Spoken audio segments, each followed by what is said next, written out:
Myself, Gautam Kochar, Head of Mechanical Engineering Department, Ramgarhia Institute of Engineering and Technology, Phagwara. Today, I am going to deliver the lecture on the topic inventory control. So before going deep into the topic inventory control, we must understand what actually the inventory is. So what is inventory? The stock of items kept to meet the future demands. So we always keep some material in store that can be called as an inventory.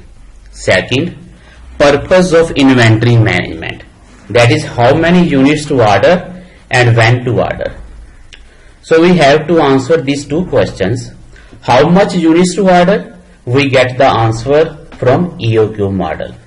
And when to order? That also we can calculate from EOQ model. So if we have yearly demand available with us and we calculate the EOQ value, then very easily we can find out how many orders we must make and when we must make these orders to meet our yearly demand. Then comes what are the components of inventory. So raw material falls under inventory. Purchased parts that are to be used as assembly of product also falls under inventory. Work in process, WIP, that is partially completed products, also falls under inventory. Items being transported from one section of the company to other section of the company through the material handling system falls under inventory. Then finally the tools and equipments also falls under inventory. Next, why it is important to have the inventory. That is why we have to keep the inventory. Some of you can question it. Why not we procure the material when it is required, so that we need not keep an inventory. We need not tie up capital in the inventory. So why we need an inventory? The answer is number one is bullwhip effect. That is, demand information is distorted as it moves away from the end use customer. Let us take example. Suppose I want to buy a mobile phone of a particular company. So that is the demand at my end, as I am the end use customer of that mobile phone. But as we move on, the company as a complete chain of people who are involved in this chain, then the information may get distorted. Companies are nowadays using direct interface with the customer, and you can directly place an order online, so the companies have better idea about the demand of our product in the market.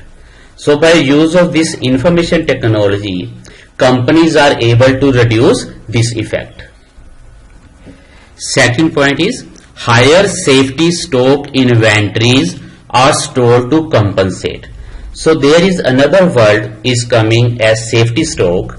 So we will try to understand this when we go into our discussion on economic order quantity in the next lecture, that what do we mean by the safety stock.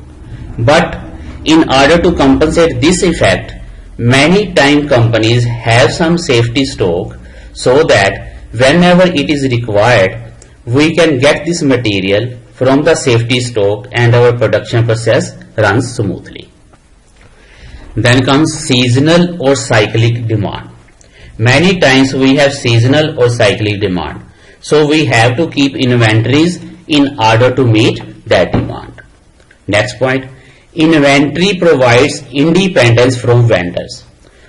So we don't require to look into the vendors whenever there is a requirement, because we have certain material as an inventory and that can be used instead depending upon the vendors every now and then.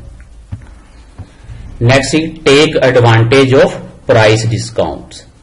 Many times companies offer discounts, that is, if you buy 2 pieces, we'll get 2 free. And many times if you buy beyond a particular volume, let us suppose if you buy more than 100 kg of raw material, you will get this much discount. So many times companies want to take that advantage and they buy the material in bulk and store it in the form of inventory. Next point is inventory provides independence between stages and avoids work stoppages. So inventory is majorly focused on managing production line effectively. So these are various points. That is why we need to keep an inventories. So next we come to the point inventory control. Inventory control is a planned approach of determining what to order, when to order, how much to order, and how much to stock. So what to order, when to order means time domain, maybe every fortnight or weekly or every month or every 3 months, whatever is our time window that we have to decide. How much to order? We should buy the material for next 1 year in one lot, or we may break it into 2 orders of 6 months, or we may divide it into 4 orders in every quarter. How much to stock? That is safety stock. We need in order to avoid the production stoppages. So these answers we have to look for in managing the inventories effectively, subject to the cost associated with buying and storing are optimal without interrupting production and sales. Next point is inventory control basically deals with 2 problems. What are those? Number 1, when should an order be placed, that is order level, and how much should be order quantity. When should an order be placed means reorder level, that is what is the safety stock left when we place the order. That depends upon the lead time. Lead time means after placing the order, what is the gap of time by which we receive our order, and how much to order means economic order quantity that we derive from EOQ model. Next comes selective control of inventory control. Selective control refers to the variation in method of control from item to item on selective basis. Selective control means from as component to component we have to exercise different types of control. So selective control refers to variation in methods of control from time to time on selective basis. In this group, the items are categorized in a few groups depending upon the selected criteria such as value, usage, frequency, and consumption.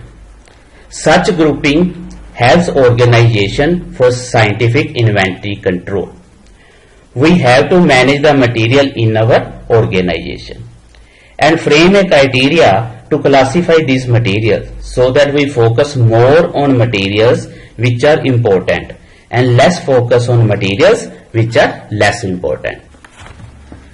As all the materials are important in an industry, but a relative grading can be worked out for the high value materials and low value materials, so that we can classify the material, and that one of the method of classification is ABC classification. We will do one problem to understand this ABC analysis. There are other methods also to classify the material based on their uses. That is, one material may be used frequently every day, say 10 ton of material is required. Other material may be required in a very less quantity, maybe 1% of this high usage material. So based on the usage, we can classify the material. You can also classify the material based on the value of the material or frequency of the uses. Some materials may be frequently used and other materials may be less frequently used. Suppose we go to a shopping mall. There will a high frequency materials like vegetables or maybe daily grocery items, and less frequency materials like LED, washing machines, ACs, So the consumption may be the other criteria for classification of material. We need grouping of materials because we have managers and engineers who have to focus on specific group of materials. So whatever is our objective, whatever is our targets, so we have to classify them so that we will be able to achieve the targets. In many cases, you will not like to focus on materials which are not very costly. So based on the value, we can also classify them as not very costly.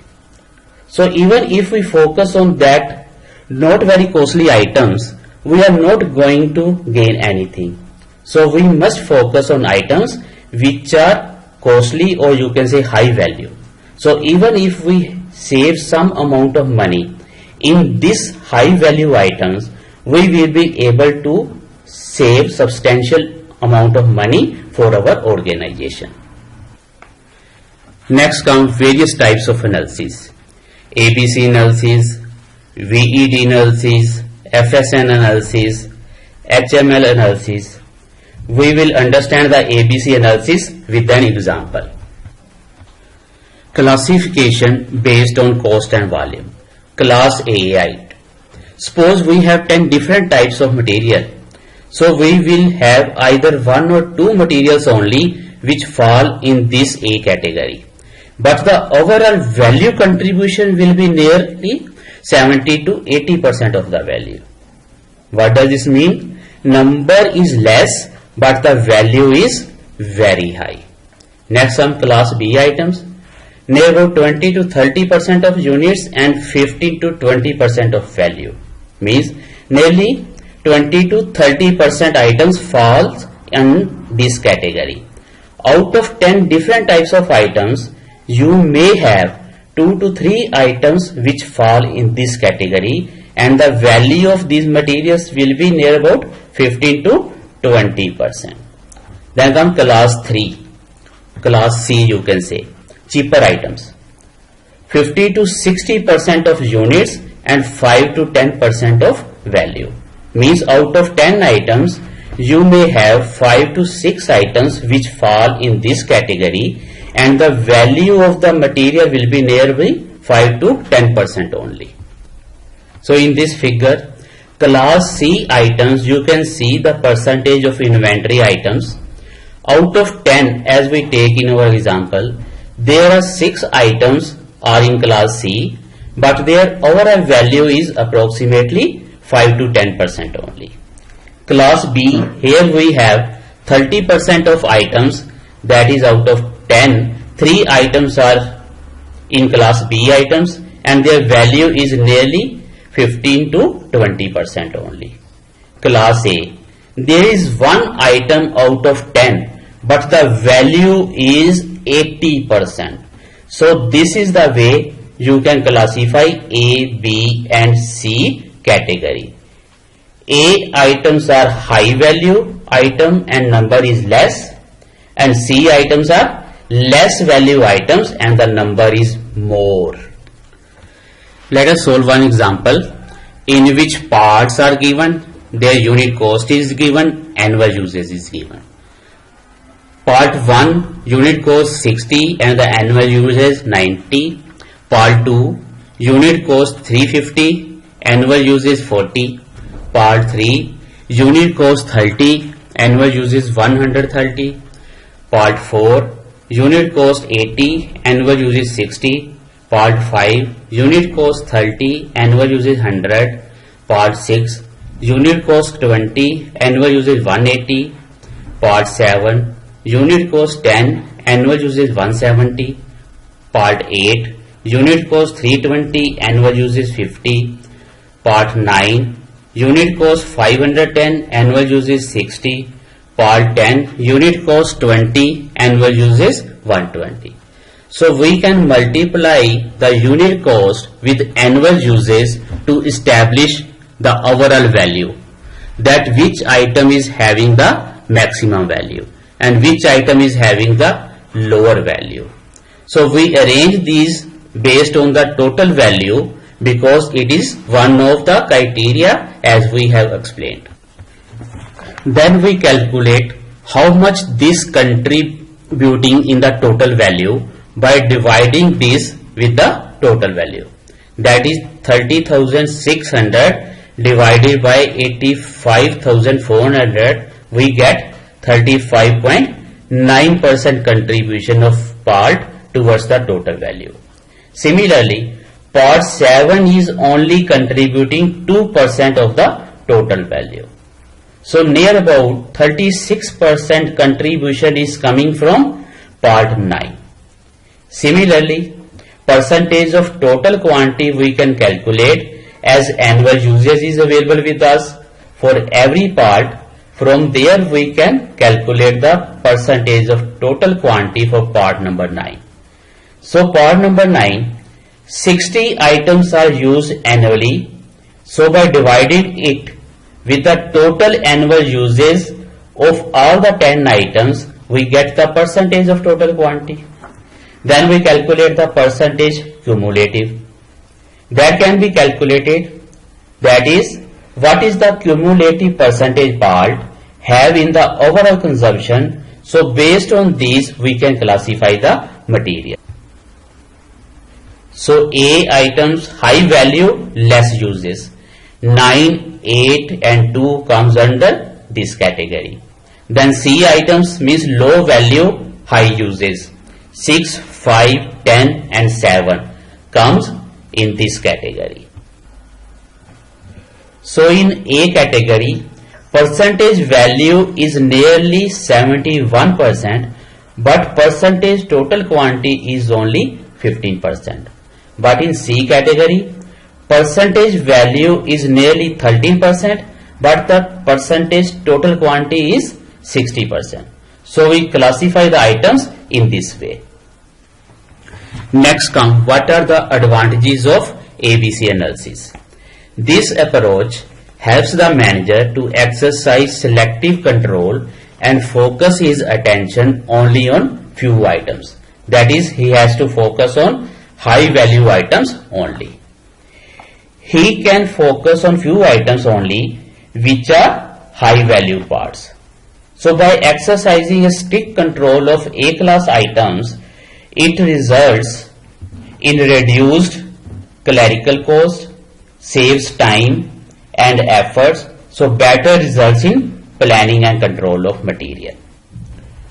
Then comes limitations of ABC analysis. It is not a one-time exercise and items are to be reviewed and recategorized periodically. As the uses may keep on changing or the unit cost may go on changing because of some discounts.